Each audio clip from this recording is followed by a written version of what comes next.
so crazy how the depth perception makes it like huge. Right? Hey guys. Hello, podcast world. How is everybody doing today? I'm doing great. How about you, Adam? I'm doing good, but I think you could have used a little bit better with your intro music like last time. Oh.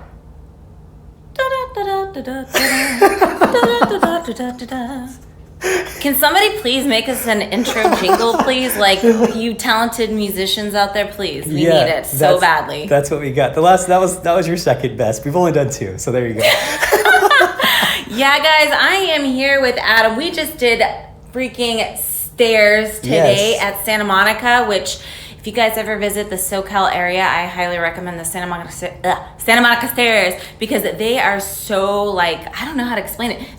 They're very steep, and then the wooden ones aren't as steep, but it's wider. And I do like the little loopies, so you know, I think you guys should definitely check it out if you're ever in SoCal. But yeah, that could be a whole other podcast, like locations, cool fitness locations. Would be cool. Yeah, I don't know. I think that the Denver Red Rocks is still a better location. You know what? It's a pretty cool thing. You know, like I live there, so I kind of like take it for granted, but it really is cool to like see hundreds of people doing the stairs every day, you know, so it's pretty cool.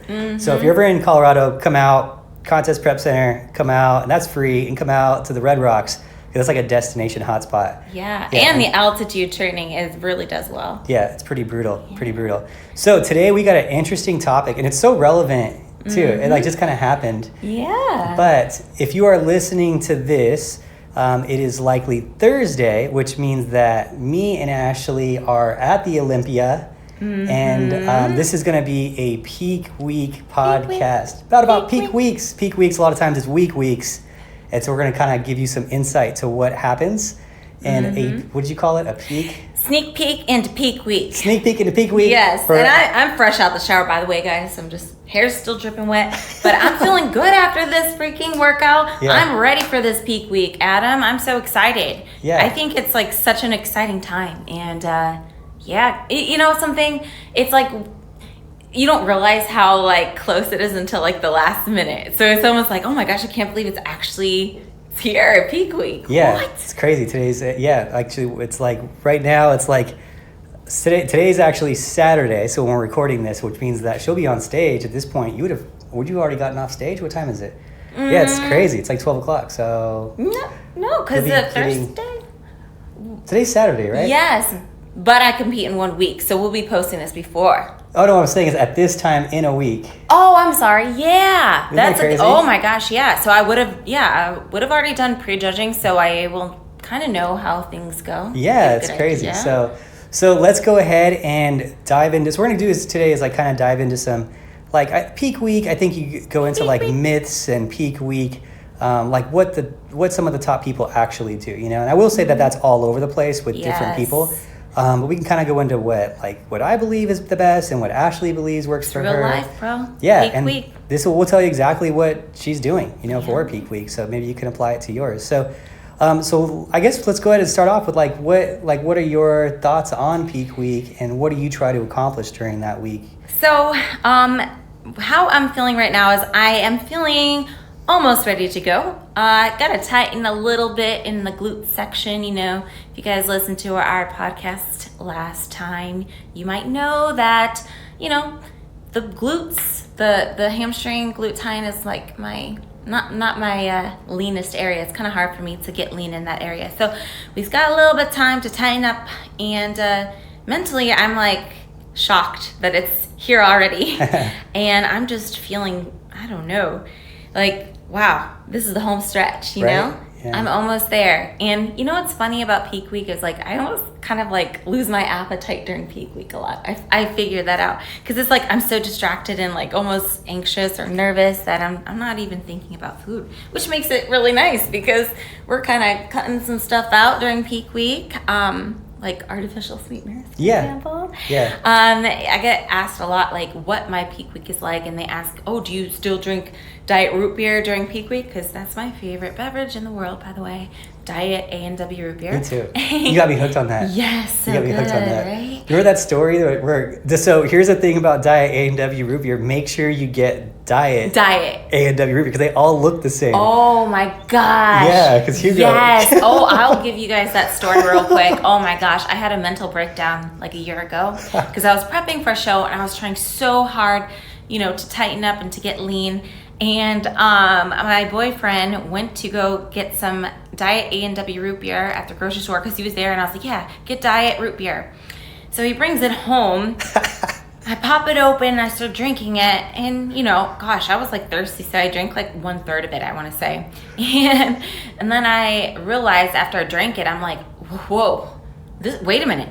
This isn't diet because the labeling looks so similar. It looks exactly the same. Yeah. I think with like Diet Coke and stuff, it's like clearly, red there's and a silver, difference. yeah. But man, I couldn't even tell. I could not tell the difference, and it tasted.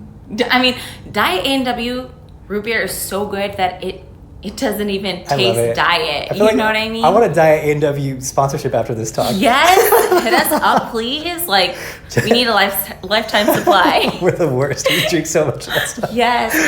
So after I realized I drank 1/3 of this A&W root beer, I just had a mental breakdown, and I think I screamed so loud, and I was so pissed at my boyfriend for getting the regular. Yeah, and if you guys don't know, I mean, that's pure sugar, and it's like, dang it, if I was going to have that much sugar, I might as well have a cheat meal, like, at least enjoy, like, a piece of cake or something. Oh, my God. I was so mad. That's so funny. And now, I'm paranoid about, like... So I test... Actually, it's funny thing is that we go to restaurants all the time or whenever we go out, anywhere. I don't even ask her anymore. She'll order a Diet Coke, and I just grab it from her because I know I'm going to have to test it to make sure it's diet. Yes. Because I can't taste the difference. It has to pass the taste test. Yeah. It's so funny. I'm too paranoid about that. But, yeah...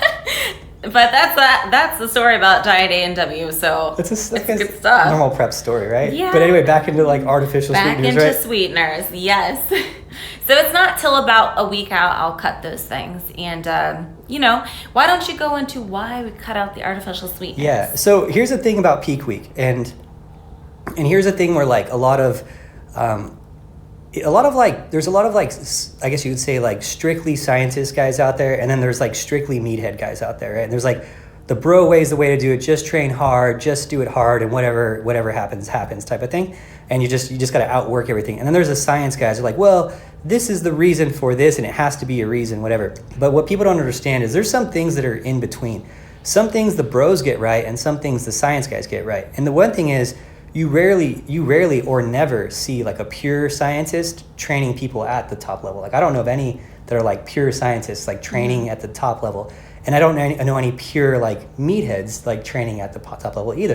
It's always a good mixture of both. So I think that's what's important. There's this like line drawn in the sand between those two guys, and I don't think there should be a line drawn in the sand. I think there's some things that bodybuilders that are just using like, I guess, bro science will figure out before the science because there has to be a study done for a science guy to figure it out. So sometimes it just works. So a lot of these things, they're theories and they're not actual like proven things. So the theory with artificial sweeteners is the body doesn't know what to do with them. It's foreign to the body, and anytime something is foreign to the body kind of considers it like a toxin or something. It's not normal, so it'll attach water to it to drive it out of the system. That's the theory. So when it has water attached to it, it helps you basically bloat you a little bit, especially internally in the intestinal tract. It causes some intestinal distress, which is going to make the waistline bigger. Is that because probiotics cannot thrive in like an environment that has artificial sweeteners?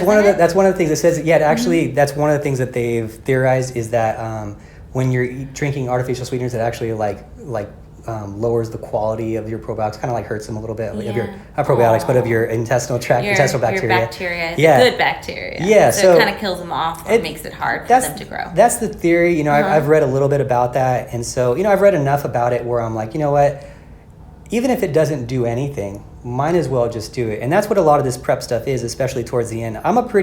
I always say I'm like a pretty friendly dieter for contest prep, and I give people a lot of options in their meal plan.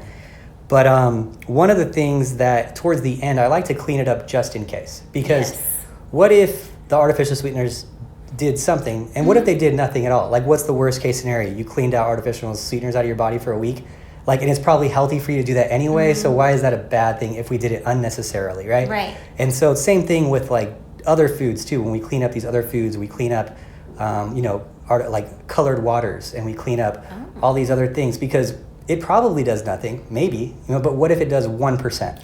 And what if we do 10 different things that are 1%? Well, now you're 10% better, right? So that's kind of like the approach with Peak Week, is just kind of clean it up to try to get the waistline small. And it's really like I don't know if you want to call it like I hate saying the word even cleanse, but like cleaning your body of like all these things just in case, to help your body out, be its best on that week, So that's kind of the theory behind artificial sweeteners. Will that ever be proven to be the case? I don't think it's even possible for it to be. Yeah. Like, it's just such a hard thing to figure out, so I don't know.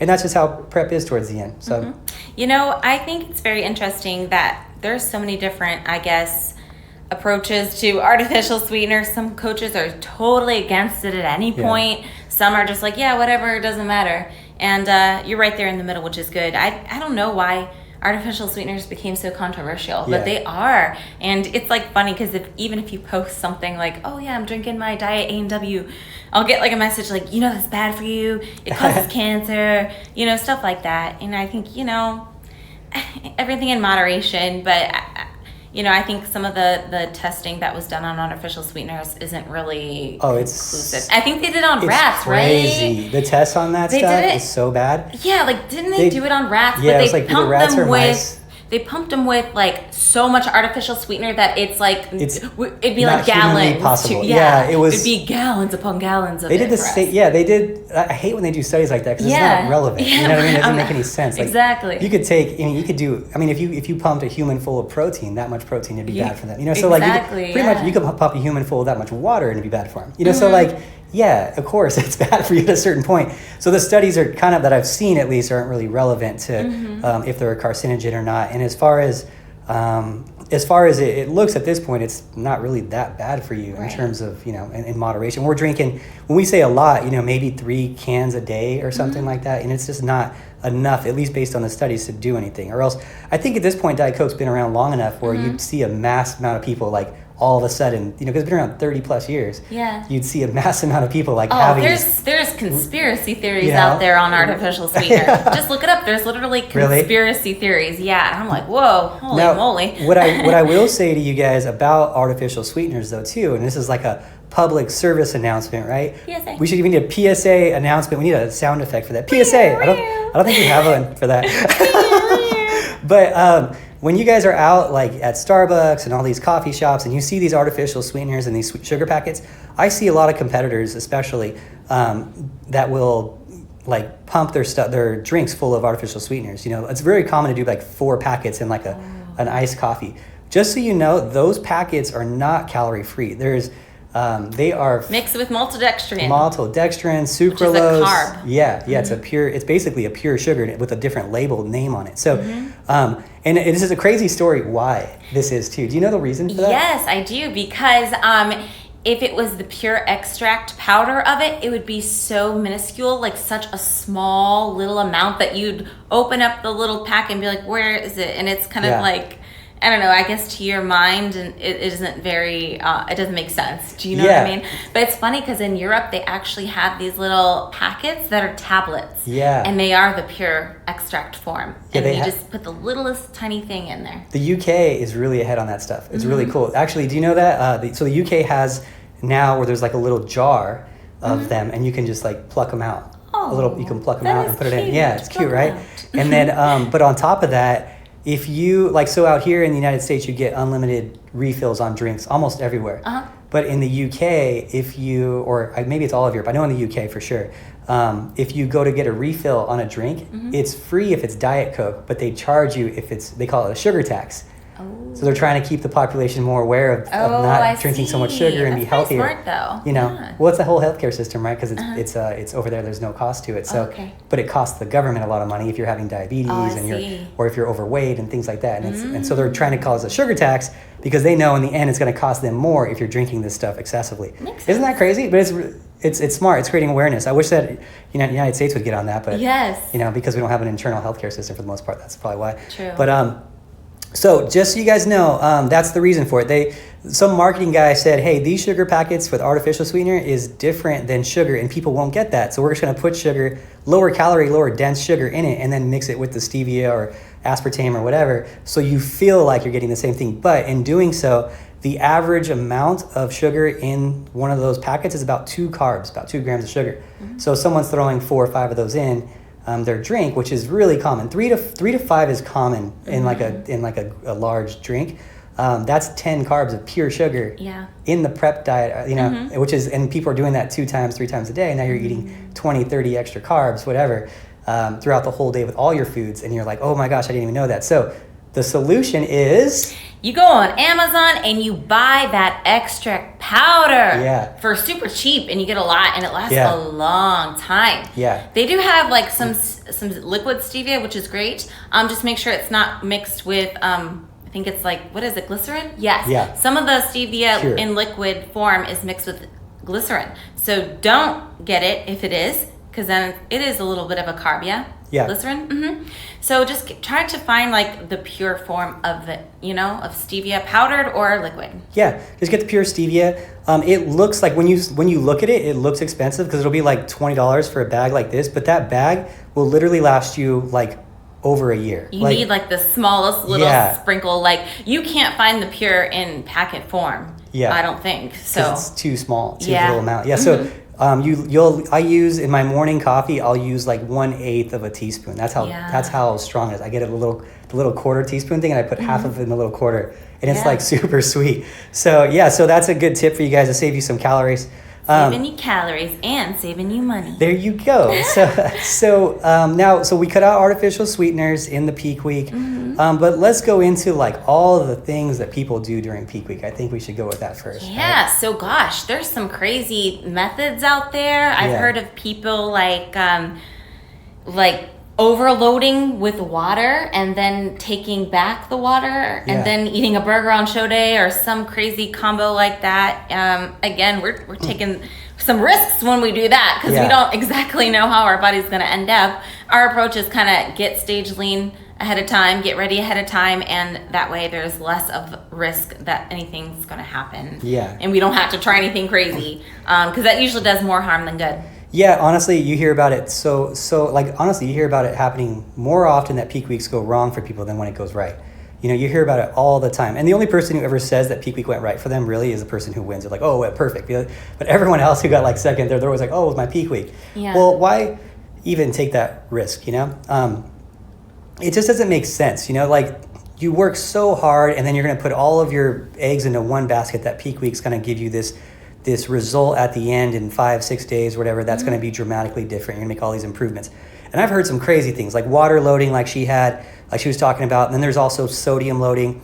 So when you start doing all these different things and having all these variables, so the sodium loading thing is to basically manipulate this hormone called aldosterone. So you're kind of like, the aldosterone hormone is basically one that it regulates like your water retention when you have excessive amounts of sodium. And then when you cut your sodium, supposedly you'll be tighter.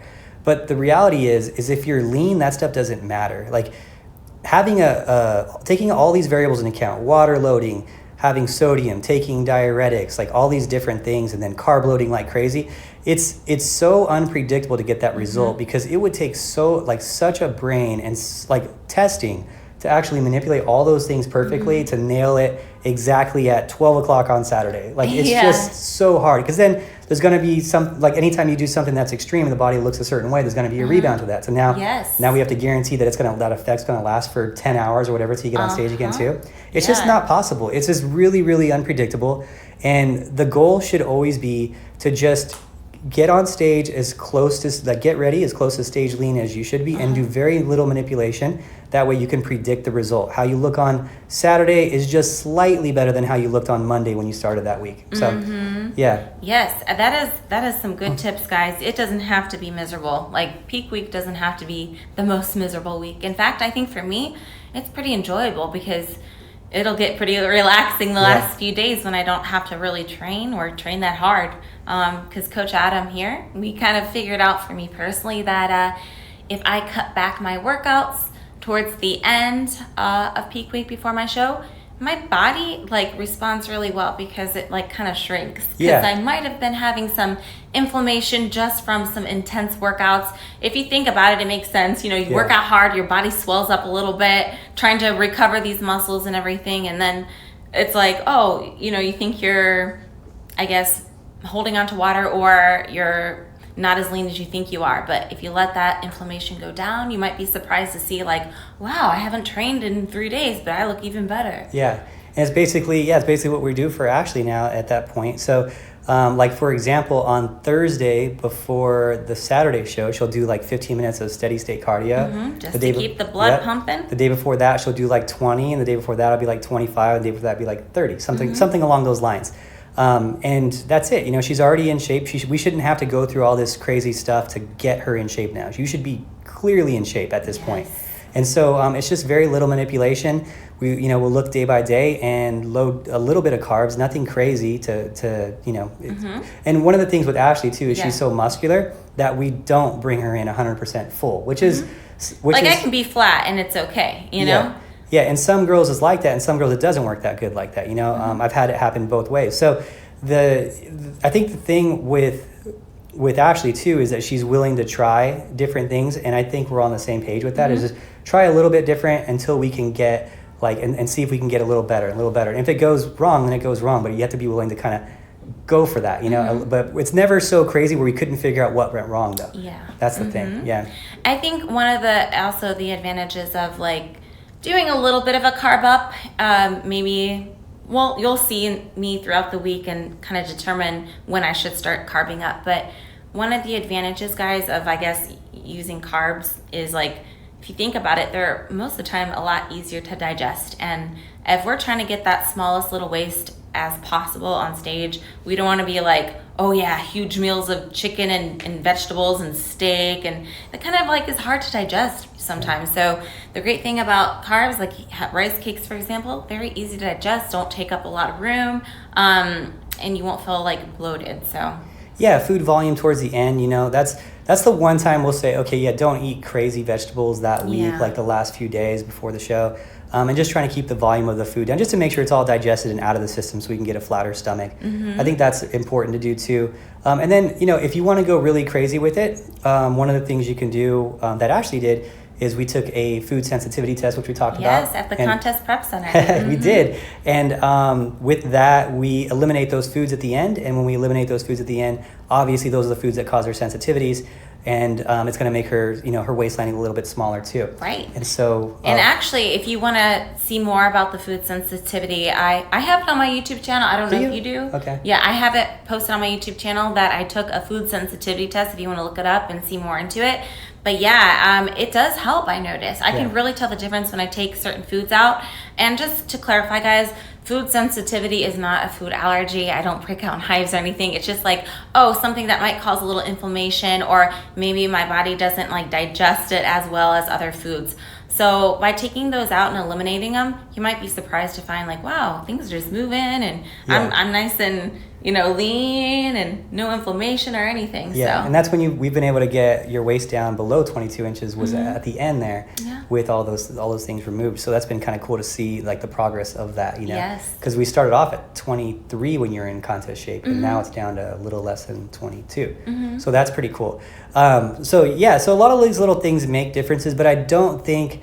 Here's one of the things that I've always thought was kind of weird too, the whole burger and fries thing. Oh yeah. You know, that is so common. It's really common, and to me it doesn't make sense. I don't see how it would make sense, because I've always thought about that. I was like, why would you do that? Like, you eat perfectly clean. Yeah. Like, for the most part, those are the coaches telling people to do burger and fries are the same coaches that have people like eating tilapia and asparagus only the last like month, right? Yeah. And so they do this like perfectly clean diet with no gluten, no wheat, no like anything, no flours, like anything that might cause you sensitivity. And then they're like, okay, diet was going perfectly, you look great. Now the day before the show, hours before the show, we're gonna eat a food that you haven't eaten for months and just expect that to go better. Or when they do it after prejudging too, that's a weird thing too. Because I'm like, oh, it's going to tighten them up and make them fill out. And I'm like, wait a minute. So why are you doing that after prejudging?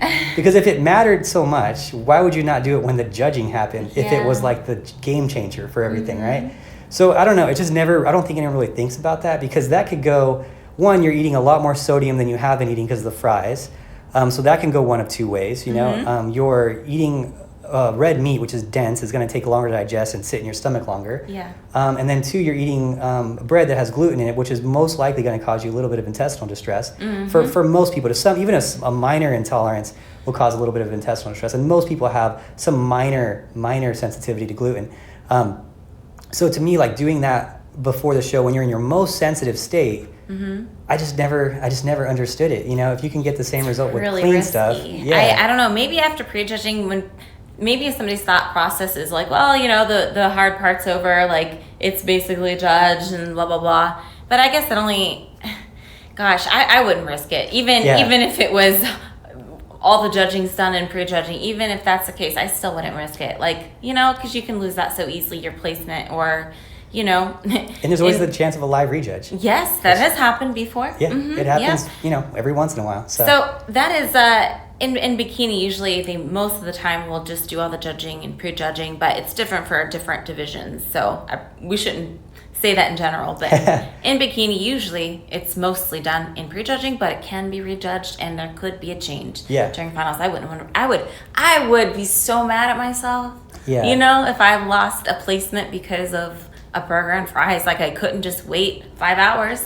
You know, I would say so. I'm mainly in Colorado at the shows. That's like where I'm at. Like I'm all over, but I'm in Colorado. I'm at like 10 shows a year, and I will say at least 2 shows to 3 shows a year. There's a live rejudge on the classes because some girl got entered in the wrong class or something. Yes. And then they're like, you know, she's like, hey, I measured at 5 foot, which I should be A class, but for some reason you guys had me in G class. And then they're like, oh, we'd have to rejudge her class, but that's only fair to her because it wasn't her fault, you know. Yeah. And so then they'll rejudge the class or something because these things happen, you know. So that just be prepared for that. And if you win your class, or if it looks like you're doing good, then you have to go for the overall, and they have to judge you again anyway. So like for me, it just makes sense. Hey, it's a few more hours. Just stay clean. Like just do something that's predictable. Better safe than sorry. Yeah. And so let's go into one of the things that's probably like the most, I guess, I don't even want to say controversial, probably the most like dangerous thing is like the whole water cutting thing. Oh gosh, I don't know how people do that.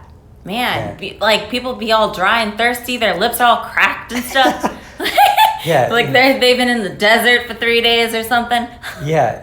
Like why? It's a pretty miserable day too. You have like, cause you're just back there for hours. So like being dehydrated, having like dehydration headaches and whatnot too. Like it's pretty brutal. So here's the thing, like I think that the marketing of like diuretics have been really good, and that's what caused a lot of these like athletes to think that it makes a big difference. Because what happens is you'll see, I've actually seen them. I don't know if they exist anymore because like there's more information now. But when I was growing up, I guess, and I worked in nutrition stores, which was like 20 years ago, they had like ads of like skin. And then there'd be like blue, like water, and then like muscle under that, and then they'd show a picture next to it with like skin and then just muscle under the water. Gosh. Like there's a stream of water like flowing through your body like a river. That's so funny. Like that's like hiding your muscle, right? So that doesn't exist, guys. If you've seen that, it doesn't exist. There's no like water, like pure water fluid under your skin. Okay, so there's not a film under your skin. And when I hear people say, hey, I was just holding water. Oh, that's quite the excuse. Yeah, I look at them and I'm like, no, like, let's be honest with each other. You were just not in shape. Okay, let's just call that what it is. You weren't in shape yet. If you're saying like 90% of the time, if you're saying you're holding water, or you did something crazy with your sodium, which you shouldn't have done, it made you actually retain water. But you shouldn't be retaining water if you're eating sodium, okay? And I'll go into that in a second. But the whole cutting water thing, there's different types of like fluids what your body holds. So there's this thing called interstitial fluid, which is basically water between cells, and that's a very, very small amount of fluid in your body, and that's the only one that would, in theory, make you tighter. But it's such a small amount comparatively to like all the muscle you have in your muscles, or all the water you have in your muscles, that it wouldn't be worth the exchange. So when you guys are, now if you want to take something like Expel or whatever, and it helps you, just kind of getting water out of your system, makes your stomach flat or whatever, that's one thing. But when people are taking like real diuretics and cutting water at the same time, you got to understand, you cannot change water where it comes from. You can't pick where it comes from. Like if we could pick to get rid of like just interstitial fluids and get rid of that like intracellular water, then like great, you know, that then yeah, do it. But we can't control that. You can't control the water that's inside muscle cells, right? So if you're trying to lose water and you're cutting water, for the small amount of water that would help, you're going to lose all the water that is making your muscles fuller too. You can't get rid of just the water that's making you a little bit softer. So you could flatten out like a noodle. Oh, that's how water. Like most people who are flat is because their water wasn't. What are we? 70% water or something like that? Yeah. So it kind of makes sense. You know, wait, you know, your muscles need some of that water too. Yeah, it's, you know, muscles are mostly water. So like you cutting water, you're cutting muscles. That's just what's going to happen. You're going to have less muscles on stage if you have less water on stage. At least the appearance of less muscle. And you'll have crusty lips. And crusty lips. That's no one wants the crusty lips. Not in them pictures. It's not going to help my IG likes, bro. Exactly. Yeah. You trying to be an Instagram model. I'm trying to be an Instagram. Lips? So yeah, big news. Ashley finally convinced me to have my own Instagram. Yes. So my bio says aspiring Instagram model. Yes, he did his first story post today and everything. So give that page a like. It's just Coach Adam Bonilla. Yeah. Okay. It's gonna Coach be Adam Bonilla. Go follow him. I guess it's gonna be like personal stuff only. Like Coach Adam Bonilla. Go follow. She's so crazy.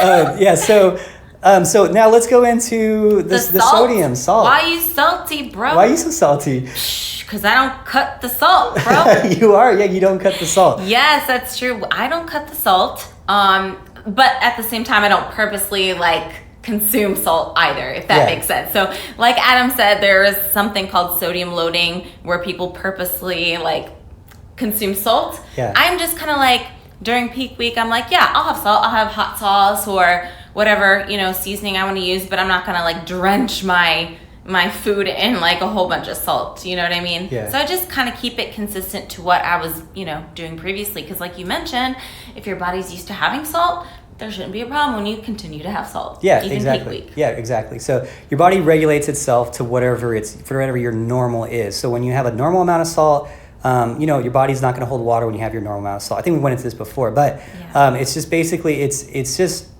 don't do anything extreme during peak week, what it really comes down to. That way you can have a predictable result.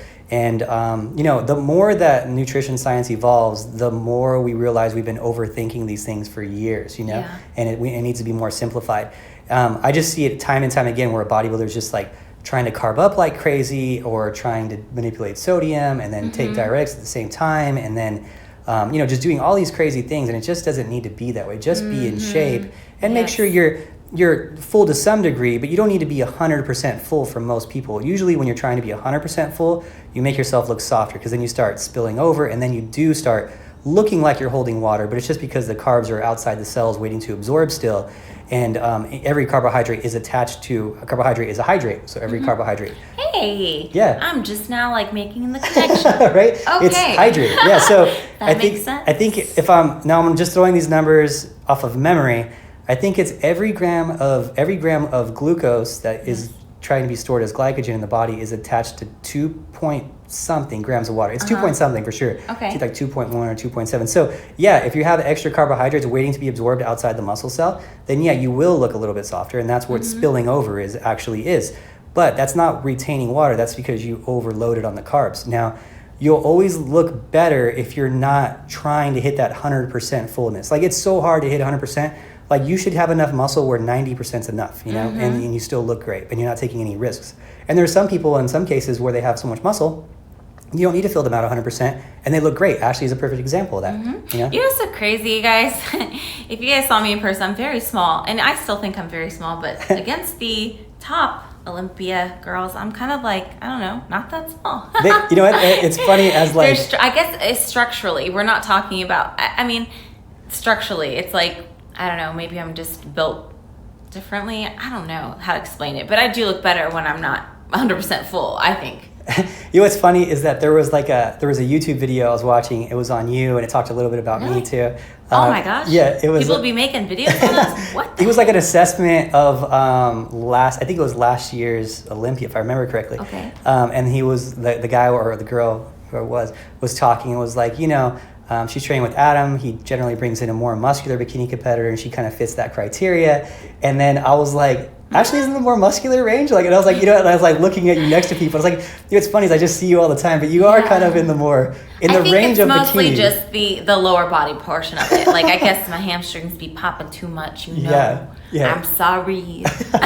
No, but, we mentioned kind of in the genetic podcast we did last time, everyone's built differently. People build muscle in different places differently and store fat in different areas. And just like for me, like I tend to get some crispy abs too, man. Yeah. I don't train them. Newsflash, guys, I haven't trained abs in like 2 years. What's up? Because they're made in the kitchen. Yeah, they're made in the kitchen. No, I mean, I've had abs a lot my entire life. And as long as I'm lean enough, they're going to be popping. So I never need to train those. But they can be a little too much sometimes. And I think sometimes, too, the legs in some areas, not my quad area, but maybe like glutes and hamstrings can get a little... Overpowering. That's a good word to use, overpowering. And then my lat attachment is kind of lower, which kind of makes my back look bigger. Yeah. Even though it's really not. It's all an illusion, guys. Yeah. It's so weird how different people are put together and how they look a different way. So. Mm-hmm. And same thing too is like some girls can carry more body fat and look great. But some, if they have a little body fat like me, I feel like if I do have a little extra body fat than normal, I just look really thick. Yeah. So I can't be doing that. That's hard, especially on the pro level. It's like it's so different per girl. It's just so different, So, so I guess with that, what else do you have advice-wise for peak weekers, people going into shows, and like what to think about from your perspective and what you've been through? I say to think about is don't overthink. Just kind of been doing what works. I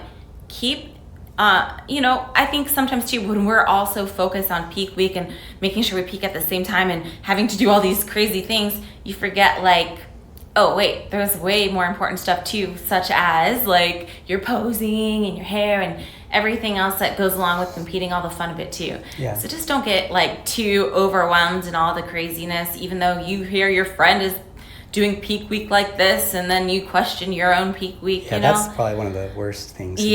Because you heard that this one girl, she cut her water for 2 days straight and blah blah blah, and she won her last show. So I think that's why a lot of this stuff still happens. That's I think one of the biggest problems is because someone there's so many people out there that are doing crazy diets and they're like, well, it worked for this girl. Well, but that girl looked like that when she was eating pizza and not on a diet too. Yeah. She looked a little better now, but it wasn't dramatic. What I mean? She's just great in genetics, right? And so we look at that and we're like, oh, that's what we should do. But the reality is for the masses, those things generally don't work, any extreme. So one of the things that I'll say with peak week is that one of the things that ruins girls' physiques the most is stress. And I've worked with athletes whereas I've had unpredictable things happen because of their stress. And I'm like, I just wish you would just take it easy, but you can't tell someone, hey, relax, because it makes it more stressful, right? So it's you just kind of have to let those people have experience and get more calm with doing more shows. Yeah. And then they get better. But I've had bikini pros, I've had amateurs that just overthink this stuff so much. And they by the end, every couple of days, they're like, oh, I'm softer today. And then they start thinking it and freaking out. And the next day they're softer. I'm like, well, you're stressing yourself out. Get some sleep, relax, try to enjoy it because all the work's been done. Peak week is not designed to make you dramatically look differently. It's just not going to happen. Especially if you're our listeners are mainly bikini competitors. And probably one of my biggest pet peeves is when I have a bikini competitor during peak week, constantly messaging me.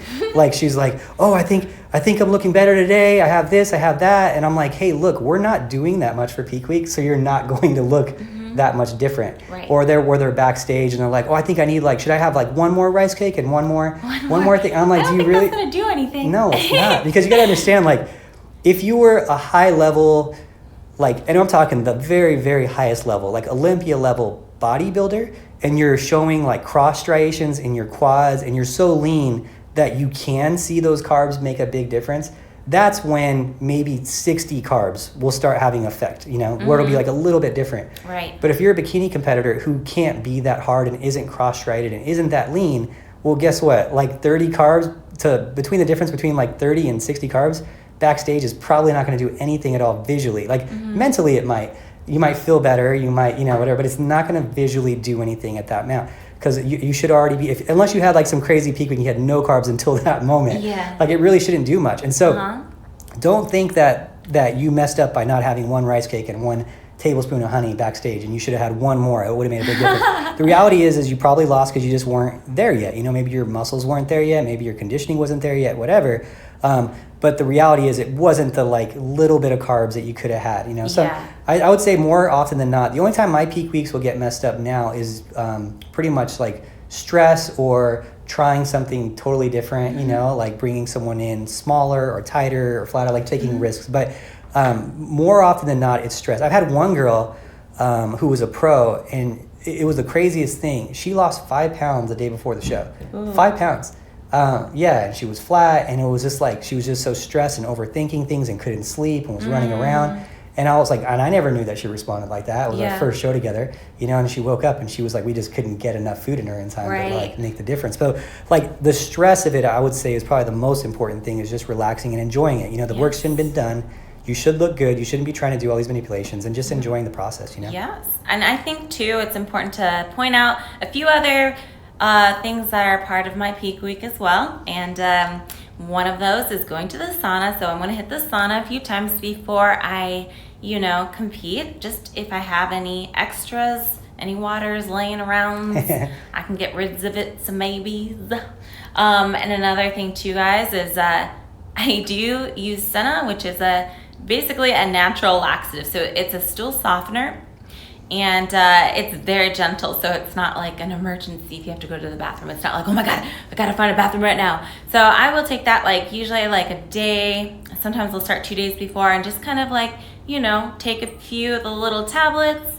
And I have regular movements and things are going, which is nice because we gotta keep that waistline very small. And sometimes Epsom salt baths are nice too. I think more for relaxation as well. But that's like a little treat for myself, before I get on, just to make sure everything's nice and calm and relaxed and I'm looking my best. Yeah, I think a lot of it is I think that's more just anything, just recovering and feeling good and looking your best on stage. And that's what like the bikini division especially is about.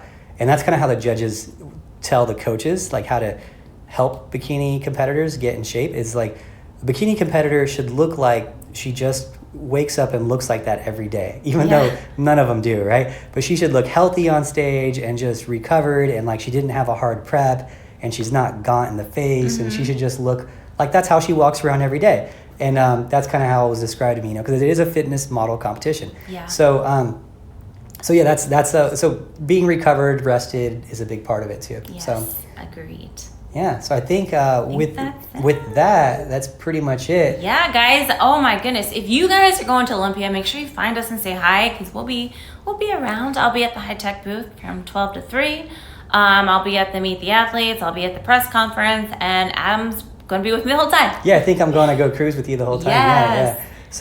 Yeah. So thanks guys so much for listening. Don't be shy when you see us. Root for Ashley. Don't be shy. We're excited about it. Thank you. Super excited about this Olympia, and I think it's cool because she's so experienced that we kind of go in just having fun, And I think that's gonna probably help your peak week, because it's just like whatever less pressure. happens. Definitely less pressure than last year. Yeah. She was a little. Woo. Cool. So, anyways, guys, thanks so much again. Thank you for listening. Yeah, thanks for listening. Shoot us your ideas. Shoot us your ideas through DM. Ashley K Fit on Instagram or Team Elite Physique on Instagram, and we'll talk to you next time. Until next time, guys. Bye. Bye. Thank you.